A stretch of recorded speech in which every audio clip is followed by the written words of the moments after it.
Wassalatu wassalamu ala rasulillah. Assalamualaikum warahmatullahi wabarakatuh.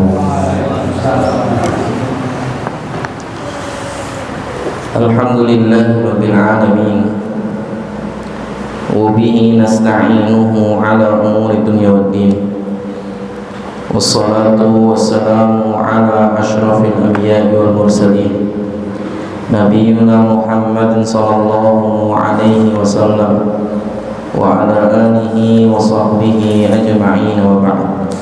Rabbi shrah li sadri wa yassir li amri wahlul 'uqdatam min lisani yafqahu qawli.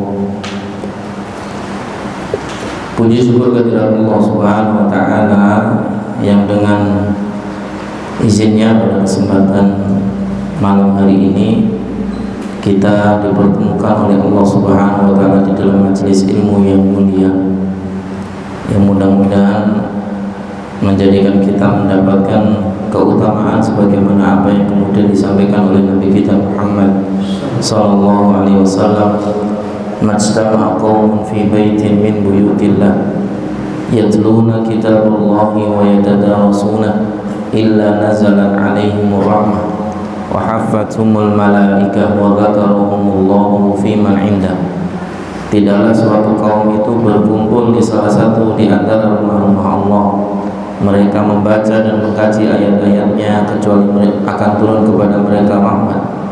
Malaikat akan menaungi mereka dan mereka akan disebut di dalam majelis yang lebih mulia di sisi Allah Subhanahu wa taala. Mudah-mudahan apa yang kemudian kita kerjakan pada kesempatan malam hari ini bagian dari yang mendatangkan keridhaan Allah Subhanahu wa taala kepada kita, sehingga kemudian kita termasuk di antara golongan hamba-hambanya yang ditakdirkan masuk surga.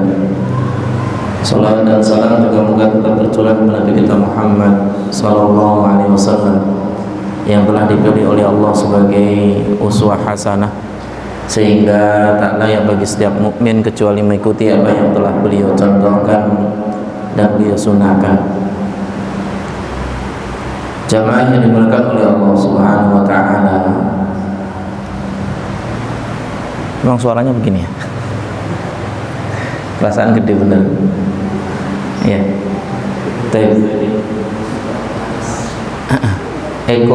Ekonya dimatiin aja, Pak. Dihabisin. Si Eko nggak usah diajak itu ekonya, biar nggak mantul-mantul. Bassnya dikecilin, treble-nya digedein biar lebih pas untuk vokal.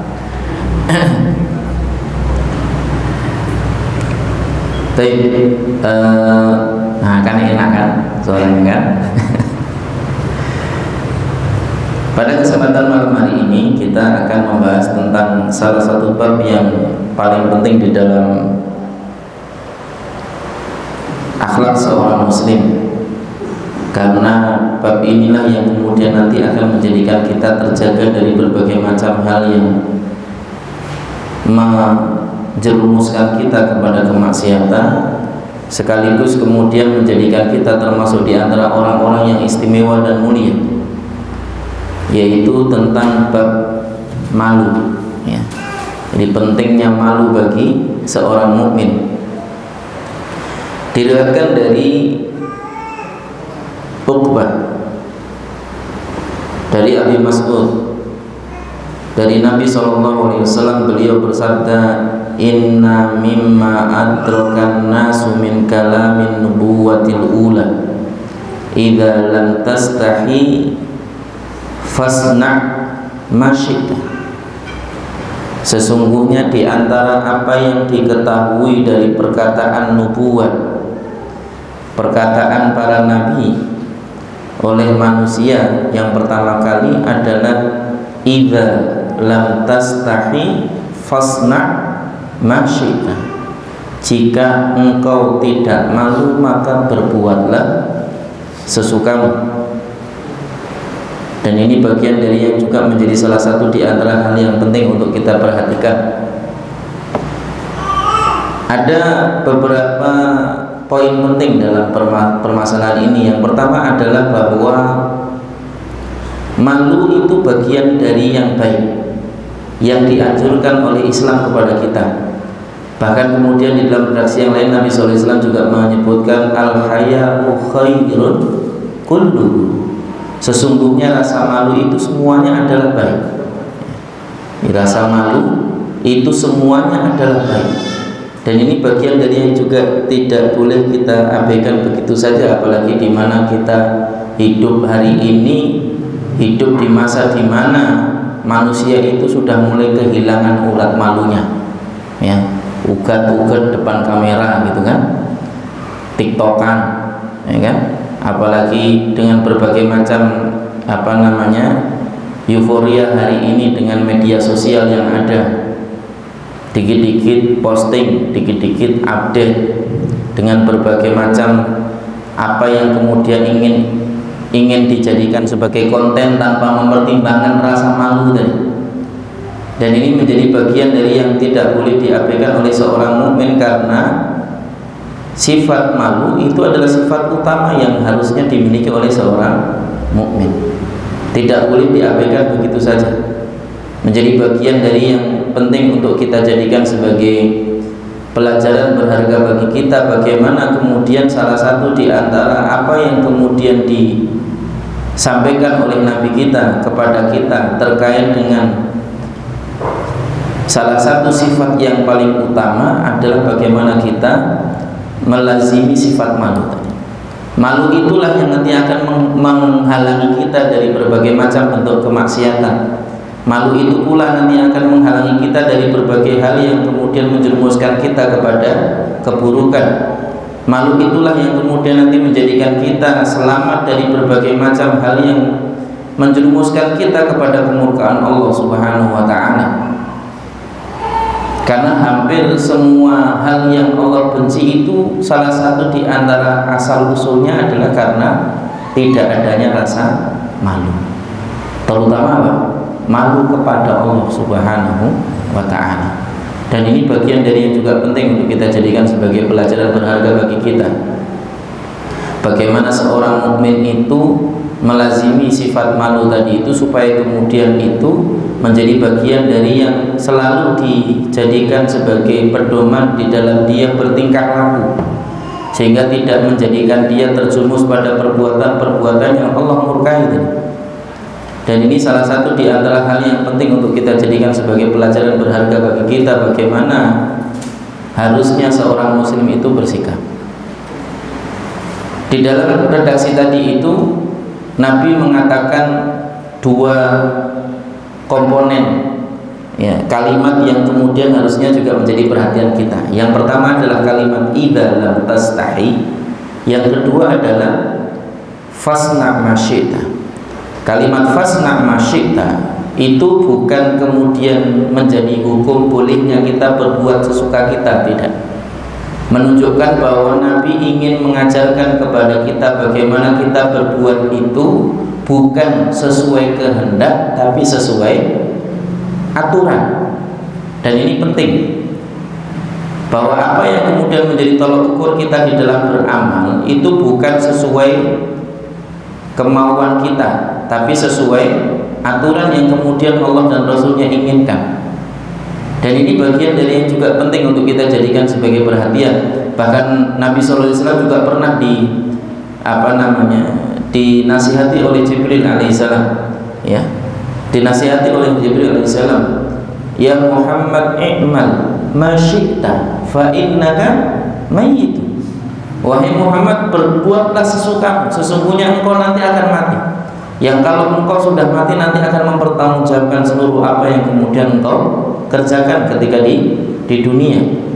Dan ini juga menjadi bagian dari yang harusnya menjadi kehati-hatian kita, bahwa setiap apa yang kemudian kita lakukan ketika di dunia, baik itu perbuatan yang baik ataupun perbuatan yang buruk, semuanya nanti akan kita pertanggungjawabkan di sisi Allah Subhanahu wa Ta'ala. Dan ini bagian dari yang tidak boleh kita lalaikan.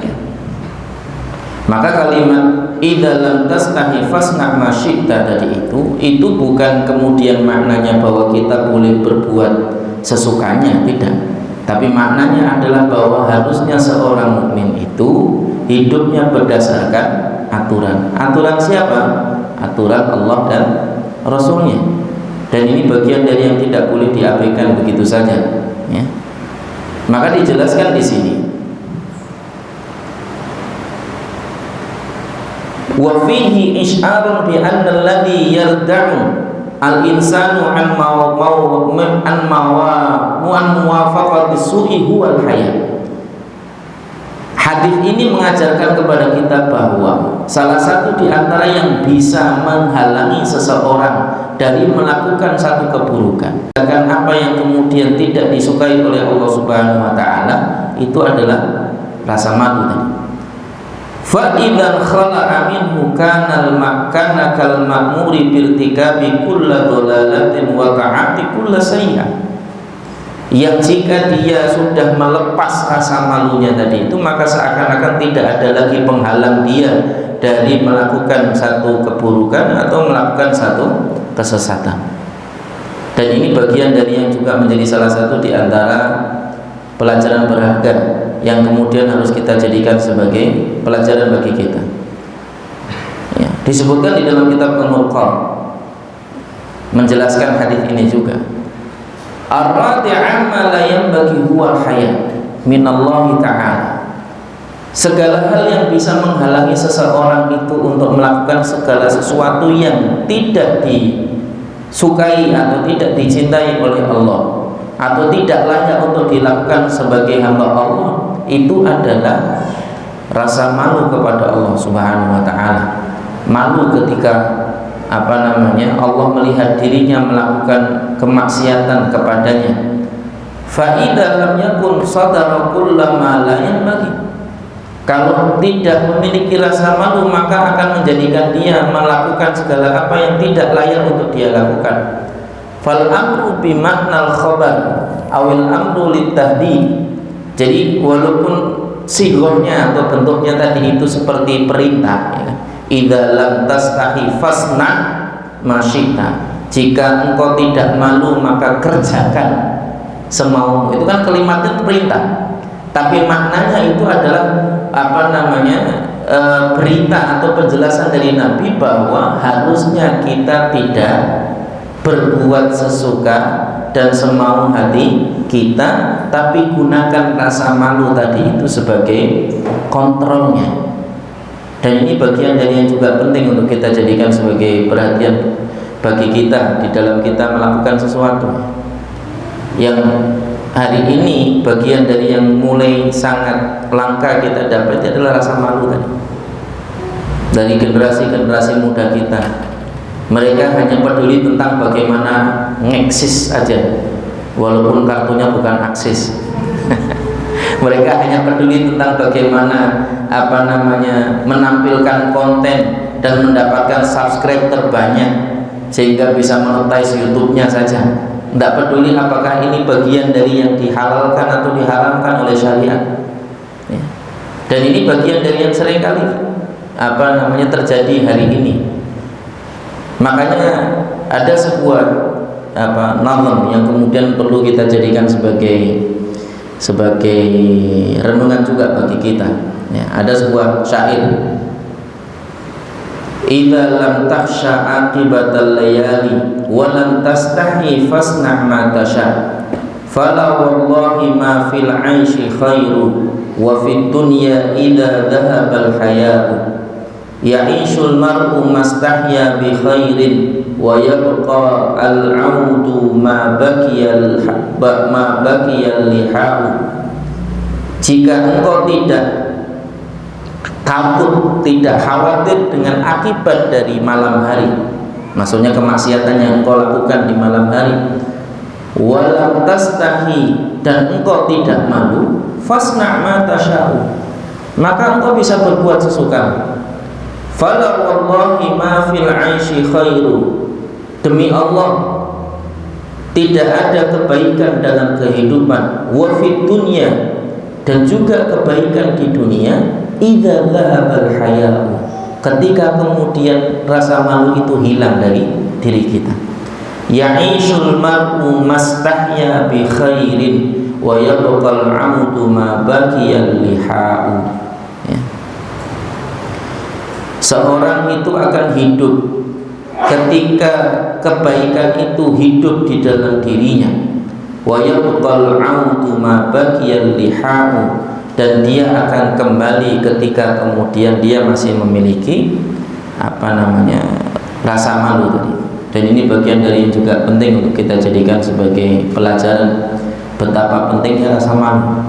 Dan kita bisa lihat bagaimana dulu rasa malu para salaf dalam mereka menjalani kehidupan mereka. Kita bisa belajar dari Utsman bin Affan yang saking malunya Utsman kepada Allah itu sampai mandi aja nggak lepas baju. Ya. Mandi aja nggak lepas baju. Sedangkan kita ini pede lepas baju di pemandian umum, gitu maksudnya. Utsman itu saking malunya kepada Allah, itu sampai mandi saja nggak berani lepas baju karena malu kepada Allah. Karena Allah itu maha melihat. Sedangkan kita ini tidak malu ketika melepas baju di hadapan makhluknya yang banyak mata tadi itu di tempat pemandian umum. Dan ini menjadi bagian dari yang juga penting untuk kita jadikan sebagai pelajaran. Lalu bagaimana kalau kemudian itu dilakukan oleh seorang wanita? Berarti sudah tidak ada lagi rasa malu di dalam dirinya. Dan ini penting untuk kita jadikan sebagai pelajaran bagi kita betapa berharganya rasa malu tadi itu. Ya. Jadi bagian dari yang kemudian juga disebutkan di dalam redaksi yang lain, di hadis berikutnya disebutkan dari Abu Hurairah radhiyallahu anhu, anin Nabi sallallahu alaihi wasallam, dari Nabi sallallahu alaihi wasallam, al imanu bid'un wa sittuna aw bid'un wa sab'una syu'bah.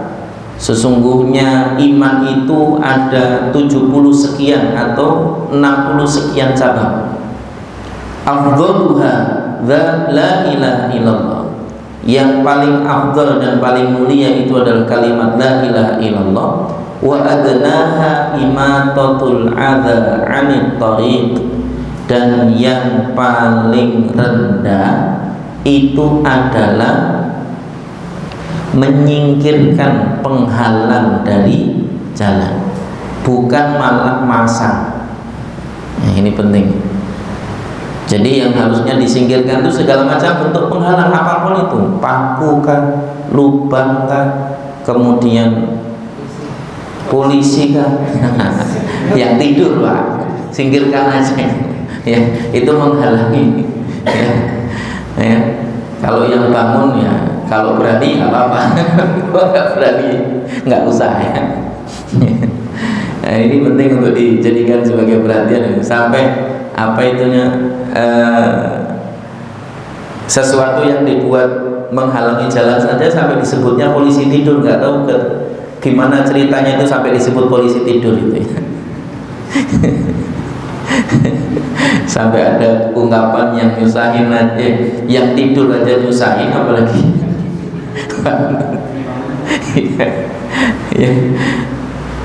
wal haya'u syu'batun minal iman. Dan rasa malu itu adalah salah satu di antara cabang keimanan. Ya. Kalimat bid'ah, al-bid'u di dalam bahasa Arab itu, kata al-bid'u itu adalah bilangan antara 1 sampai 9. Jadi yang disebut dengan al-bid'u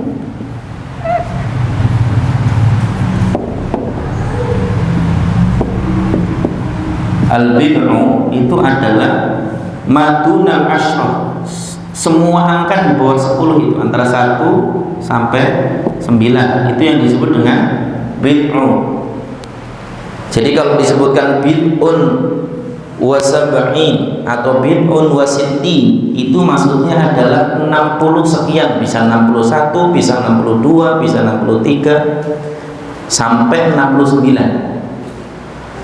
Begitu juga kalau misalnya bid'un wa sab'un berarti bisa 71, 72, 73, 74 dan seterusnya sampai 79. Jadi bilangan antara 1 sampai 9 itu yang kemudian disebut dengan bid'un. ya. Jadi kalau kemudian nanti kita mendengar di dalam bahasa Arab bid'un, itu berarti memang jumlahnya tidak pasti, antara 71 sampai 79 atau 61 sampai 69, karena memang ada dua redaksi riwayat yang berbeda di dalam hadis ini, bid'un wa sab'un atau bid'un wa sittuna syu'bah. Kata syu'bah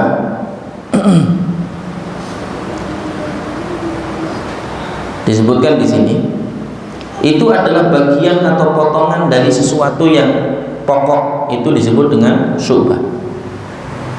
Kalau pohon ya, itu yang berdiri itu namanya batang, yang bercabang potongannya atau yang bercabangnya itu disebut dengan cabang ya. Bagian yang kemudian berbelok kanan dan kiri dari batang yang utama itu namanya syu'bah. Jadi kalau keimanan itu diibaratkan sebuah pohon, maka cabang-cabangnya itu ada kurang lebih 60 sampai 70-an cabang tadi. Yang salah satu di antara cabangnya itu adalah rasa malu. Jadi orang kalau enggak punya rasa malu, itu sama saja sebagian keimanannya telah hilang, sebagian cabangnya sudah tidak ada. Dan ini bagian yang juga penting untuk kita jadikan sebagai pelajaran. Di sini disebutkan, dijelaskan oleh Abu Hatim bin Hibban di dalam kitab Wasul Iman wa Syu'abuhu ya. Tatabba'tu makna hadzal hadis muddah. Aku menelaah tentang makna dari hadis ini dalam waktu yang cukup lama. Wa adattu ta'at, dan aku menghitung-hitung jumlah ketaatan tadi. Diinventarisir seluruh bentuk ketaatan tadi. Fa idza hiya tazidu ala hadzal adad syai'an katsir. Dan ternyata aku mendapati bahwa ternyata jumlah ketaatan yang ada itu ada lebih dari jumlah ini.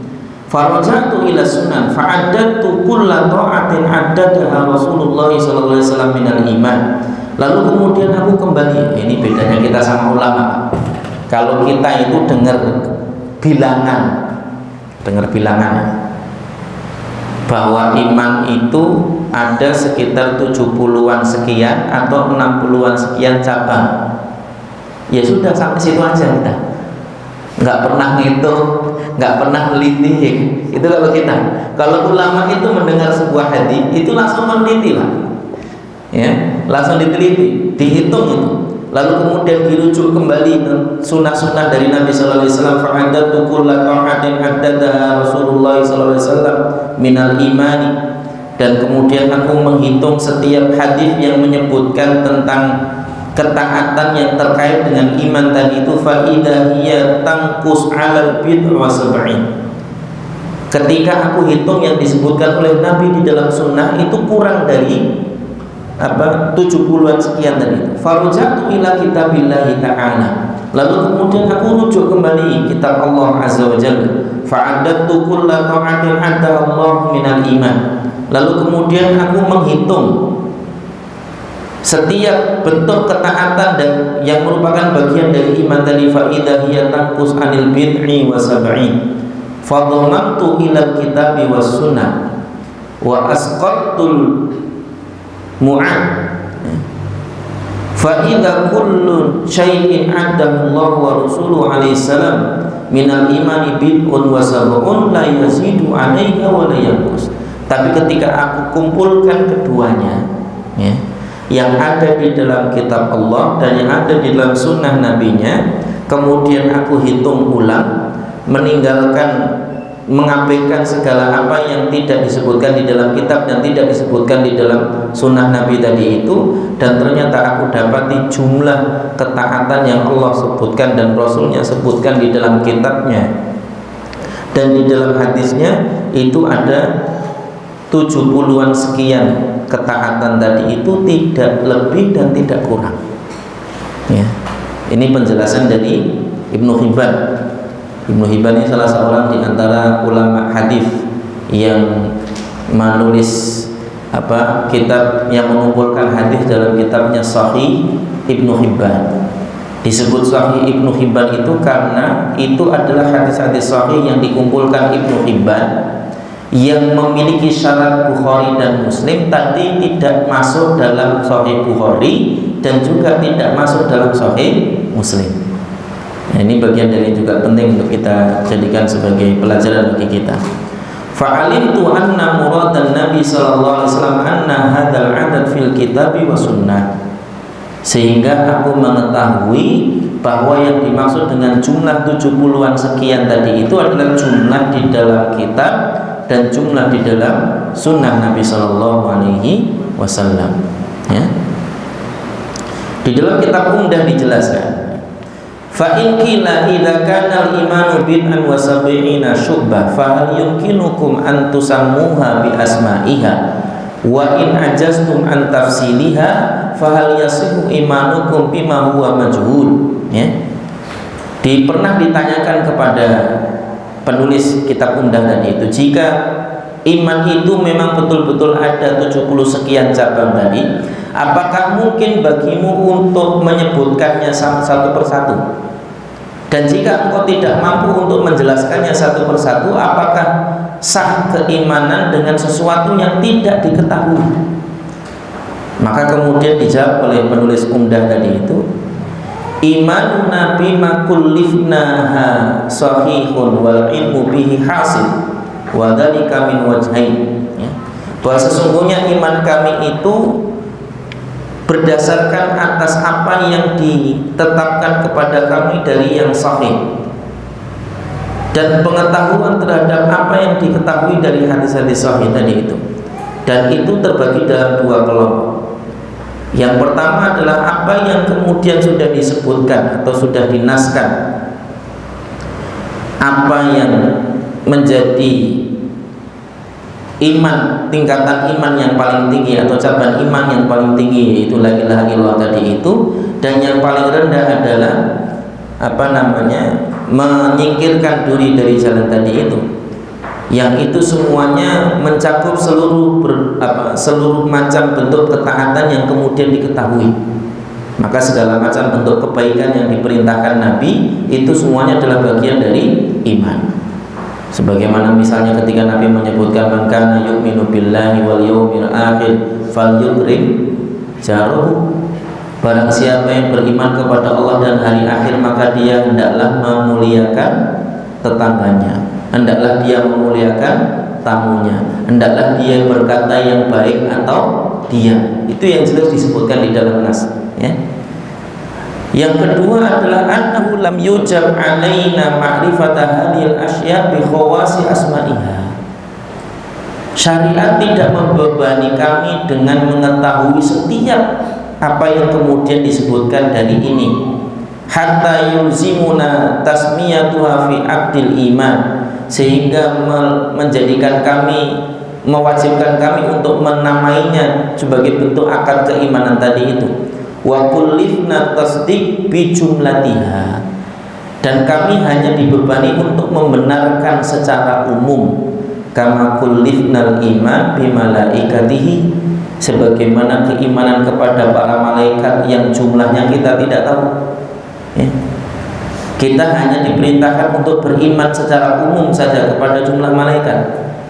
Jadi kalau hari ini sebagian besar kaum muslimin memahami bahwa jumlah malaikat itu hanya ada 10 malaikat, itu perlu diluruskan, ya. Kenapa? Karena banyak malaikat memang disebutkan di dalam banyak nas. Malaikat yang kemudian ditugaskan untuk menemani masing-masing manusia itu ada masing-masing satu, Pak. Jadi malaikat yang kemudian ditugaskan untuk menemani. Jadi kita itu punya korin dari golongan jin sekaligus punya korin dari golongan malaikat, satu-satu. Loh, jumlah kita aja udah berapa ya? Dari manusia paling awal sampai manusia nanti paling akhir. Belum lagi redaksi hadis yang menyebutkan tentang malaikat yang masuk ke Baitul Ma'mur, yang setiap harinya ada 70.000 malaikat yang kalau sudah masuk tidak pernah keluar lagi, ya. Belum lagi redaksi tentang malaikat yang ditugaskan oleh Allah untuk memikul arsy. Wa yahmilu arsy rabbika yawma idzin tsamaniyah. Dan yang memikul arsy Rabbmu pada hari itu adalah 8 orang malaikat. Yang disebutkan di dalam semua riwayat bahwa jarak antara syahmat udhunain di bagian bawah telinga ini sampai pundaknya itu adalah 700 tahun perjalanan. Itu besarnya malaikat, nggak usah dibayangin. Itu jarak antara syahmat udhunain, bagian bawah telinganya sampai pundaknya. Malaikat yang Allah tugaskan untuk memikul arsy itu adalah 700 tahun perjalanan. Kenapa? Karena arsy itu tingginya dari mulai dasar sampai bagian atasnya itu 500 tahun perjalanan, Pak. Itu yang dipikul oleh para malaikat. Dan yang pikul hanya 8. Salah satunya siapa? Ada yang tahu? Salah satu malaikat yang memikul arsy. Yang tahu saya kasih hadiah. Yang tahu saya kasih hadiah. Apa ndelok hadiah sih?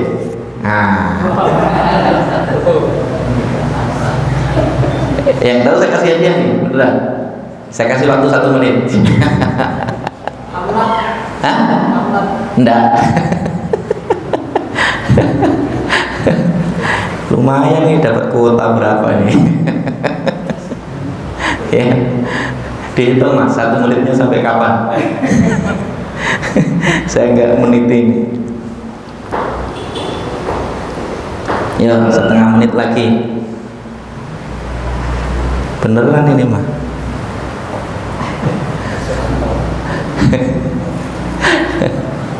Gampang banget asli ini. Kalau tahu, kalau nggak tahu ya angel. Ujian dia nggak ngerti gampang, neng nggak ngerti ya angel. Ya.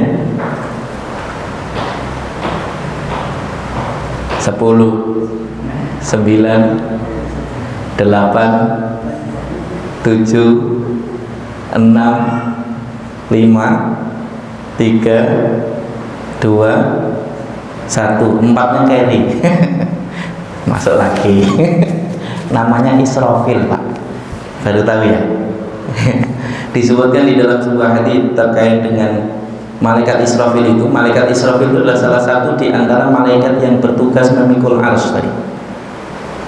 Yang di mulutnya itu ada sangkakala yang sudah nempel. Kalau Allah perintahkan ditiup, terjadilah hari kiamat saat itu. Itu sudah megangin dari sejak awal diciptakan sampai nanti hari kiamat, Pak. Sudah megangin. Lah kita, ini bentuk ketaatan para malaikat itu sampai seperti itu, enggak bergeming sama sekali. Ada malaikat yang dari awal ditugaskan hanya untuk rukuk saja sampai nanti hari kiamat. Ada malaikat yang dari awal ditugaskan hanya untuk sujud saja sampai nanti hari kiamat. Ada malaikat yang ditugaskan hanya untuk bertasbih saja dari awal diciptakan sampai nanti hari kiamat. Belum lagi malaikat-malaikat yang Allah tugaskan untuk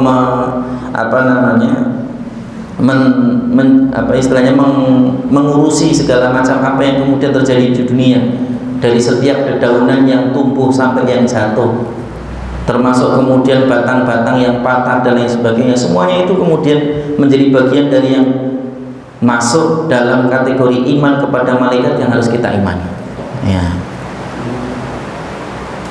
Ini pertanyaan bagi diri kita masing-masing. Ternyata sampai hari ini kita sendiri ngakunya iman kepada malaikat, tapi nggak banyak kenal sama malaikat yang kita imani tadi. Ya. Dan ini bagian dari yang juga penting untuk kita jadikan sebagai pelajaran berharga bagi kita. Nanti dipelajari lagi, Pak, insya Allah di lain kesempatan. Ya. Nanti itu disebutkan panjang lebar di salah satunya di kitab Al-Bidayah wa Nihayahnya Ibnu Katsir rahimahullah, tentang awal penciptaan dan makhluk-makhluk yang kemudian Allah ciptakan, termasuk penduduk langit itu apa saja dan lain sebagainya. Itu disebutkan oleh beliau, termasuk nanti juga ada di tafsir tentang para malaikat itu. Nanti ada disebutkan tentang Israfil, Mikail dan seterusnya. Itu nanti disebutkan beberapa hadis terkait dengan siapa itu Israfil, siapa itu Mikail dan bagaimana kemudian sikap ahli kitab dan juga sikap kaum muslimin terhadap para malaikat-malaikatnya tadi itu. Nah, itu nanti panjang lebar. Itu nanti di tafsir surat Al-Baqarah ada, di tafsir surat-surat berikutnya juga ada, ya. Ada di beberapa ayat. Jadi itu bentuk keimanan kita kepada sesuatu yang jika disebutkan jumlah itu jumlahnya banyak. Ada dua macam tadi, dua macam. Jadi syariat hanya menegaskan kepada kita tentang apa yang sudah disebutkan namanya di dalam nas, itu yang kemudian dibebankan kepada kita. Adapun yang kemudian tidak disebutkan di dalam nas, syariat hanya membawa kita untuk beriman secara umumnya saja, tidak harus mengimani poin per poin detailnya. Dan ini bagian dari yang juga penting untuk kita jadikan sebagai pemahaman kita. Afdaluha la ilaha illallah. Kalimat afdaluha ay aktsaruha thawaban wa a'laha, yang paling banyak memberikan atau menjadikan kita mendapatkan pahala dan juga paling tinggi nilainya di sisi Allah Subhanahu wa taala, itu adalah kalimat la ilaha illallah. Ada sebuah riwayat hadis yang disebutkan oleh Nabi sallallahu alaihi wasallam tentang hari hisab nanti pada hari kiamat, bahwa salah satu di antara fenomena nanti pada hari kiamat itu ada orang yang memiliki 900 catatan dalam bentuk gulungan, yang ketika gulungan itu dibentangkan itu sejauh mata memandang itu catatan keburukannya. Ada 900 gulungan yang gulungannya itu kalau dibentangkan itu sejauh mata memandang, saking banyaknya keburukan yang dilakukan. Dan itu ada 900 gulungan itu diletakkan di satu timbangan. Lalu kemudian dikatakan kepada orang itu, la dzulmal yaum, tidak ada kedzaliman pada hari ini. Lalu kemudian diperintahkan malaikat tadi itu untuk mencari satu kebaikan saja yang kemudian dimiliki, dan ternyata dia dapati ada satu catatan selebar telapak tangan yang tertulis di dalamnya kalimat la ilaha illallah. Lalu kemudian catatan yang selebar telapak tangan tadi itu diletakkan di sisi timbangan yang lain, hingga akhirnya kemudian ketika keduanya ditimbang, ternyata lebih berat catatan yang selebar telapak tangan tadi itu dibandingkan 900 gulungan yang sejauh mata memandang tadi. Allahu Akbar.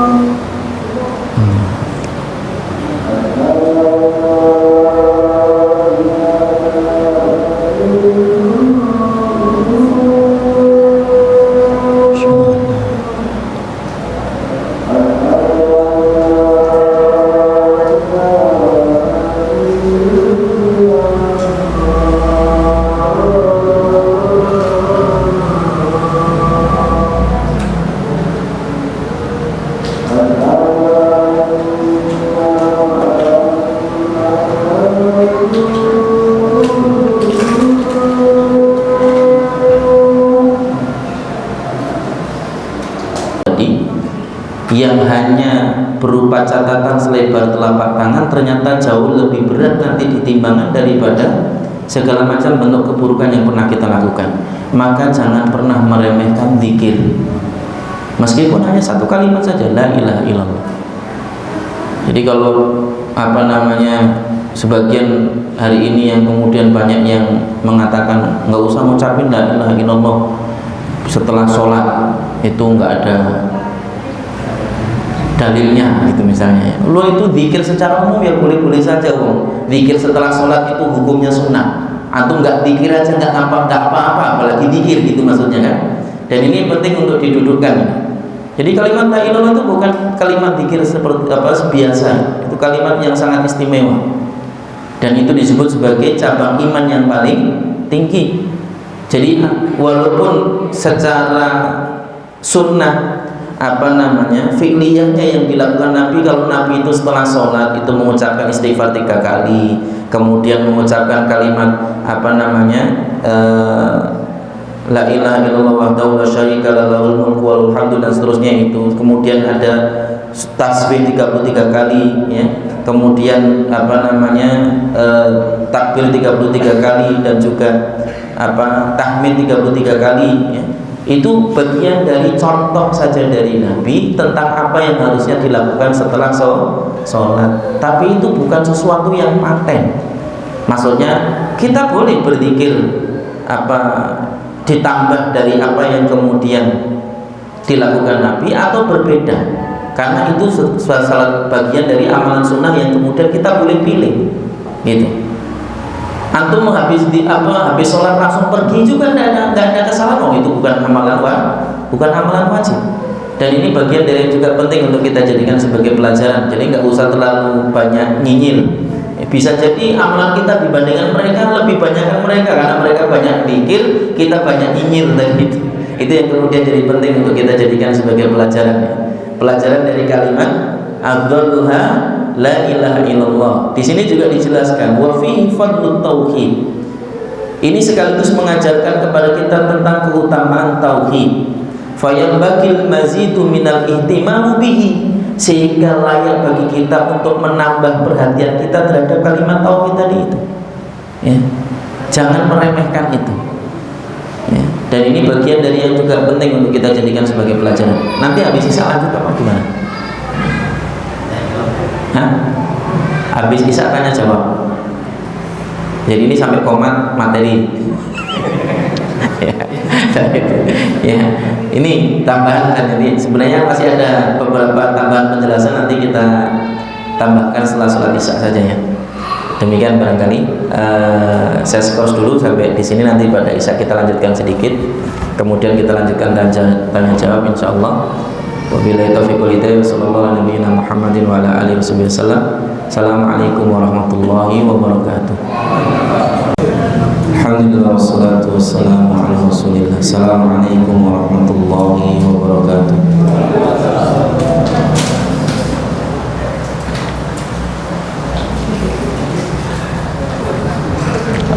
Alhamdulillahirabbil alamin wal aqibatu lil muttaqin wala udwana illa 'alal zalimin.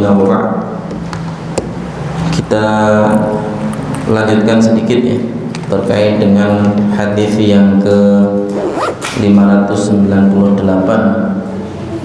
dari Abu Hurairah radhiyallahu an yang menjelaskan tentang cabang-cabang iman, yang tadi sampai pada pembahasan wa afdhaluha qaulu la ilaha illallah, bahwa yang paling tinggi dari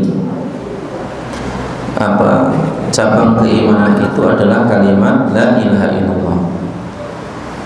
Di sini juga disebutkan masih terkait dengan kalimat yang disebutkan di dalam hadis tadi, wa adnaha, disebut dengan adnaha, itu artinya adalah yang paling rendah, aqalluha thawaban wa anzaluha martabatan, yang paling sedikit pahalanya dan juga paling rendah tingkatannya, yaitu apa? Imatatul adza 'anit thariq, menyingkirkan segala sesuatu yang berpotensi menghalangi jalan, baik itu pohon yang roboh atau paku atau lubang atau yang semisalnya tadi itu ya, yang akhirnya menjadikan orang itu mengalami kesulitan ketika melalui jalan itu. Dalam redaksi yang lain juga disebutkan man amata adan an tariqil muslimin kutibat lahu hasanatun wa man tuqbilat lahu hasanatun dakhalul jannah. Barang siapa yang menyingkirkan penghalang dari jalan kaum muslimin, maka akan ditulis baginya satu kebaikan. Dan barang siapa yang diterima darinya satu kebaikan, maka dia akan masuk surga. Luar biasa kasih sayang Allah kepada kita. Kalau ada satu kebaikan kita saja diterima oleh Allah Subhanahu wa taala, itu bisa menjadikan kita masuk surga. Nah, itu yang harusnya membuat kita semangat ya. Jangan kendor. Kalau untuk ketaatan jangan kasih kendor, gas terus pokoknya ya. Gas terus Pak, jangan kasih kendor. Apa namanya, ngaji kendor, nanti apalagi infak kendor. Nah, terus kita mau membanggakan apa nanti dalam beramal di hadapan Allah Subhanahu wa taala? Ya. Namanya kehidupan itu ya silih berganti. Apa yang kemudian kita alami itu kadang-kadang susah, kadang mudah, ya kan? Kadang senang, kadang sedih, itu hal biasa. Tapi jangan sampai perguliran atau pergolakan kehidupan kita tadi itu mempengaruhi amal kita. Amalnya gas terus gitu. Sedih ya tetap beramal, ya. Senang ya tetap beramal begitu. Dan ini yang kemudian menjadi salah satu di antara makna dari firman Allah Subhanahu wa taala, alladzina yunfiquna fis sarra'i wad dharra. Nah, itu nanti penjelasannya panjang ya. Fa idza kana hadza thawabun adna syu'abul imani famadza yakunu thawabu a'laha. Kalau yang paling rendah saja pahalanya tadi itu bisa memasukkan seseorang ke dalam surga, lalu bagaimana dengan yang pahalanya paling tinggi? Dan ini yang kemudian harusnya menjadi motivasi bagi kita. Yang berikutnya, penulis kitab Fathul Bari menjelaskan terkait dengan al-haya'u syu'batun minal iman.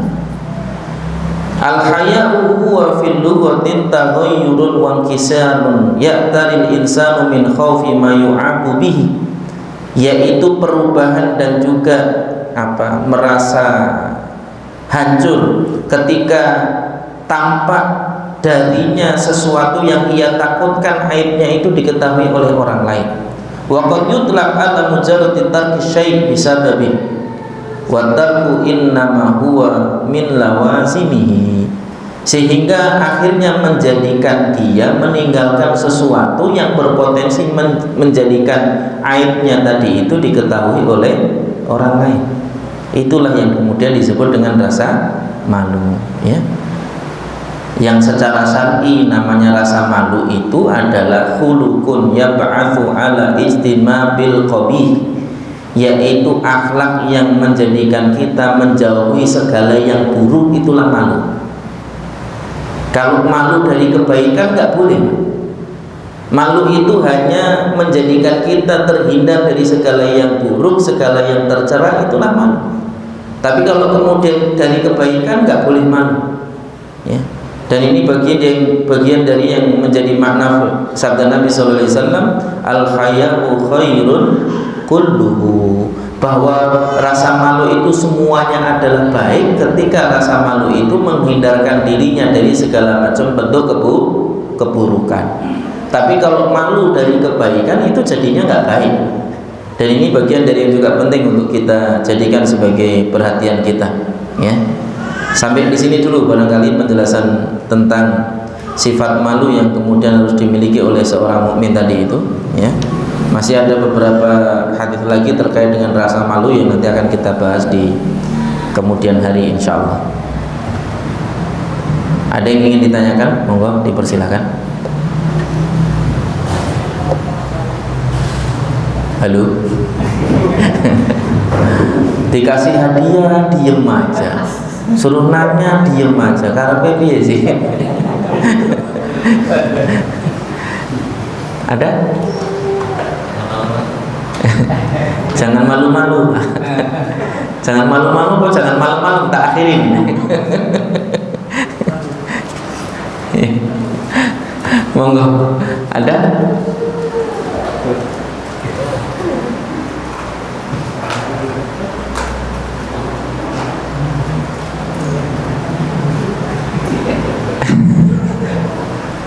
Baik.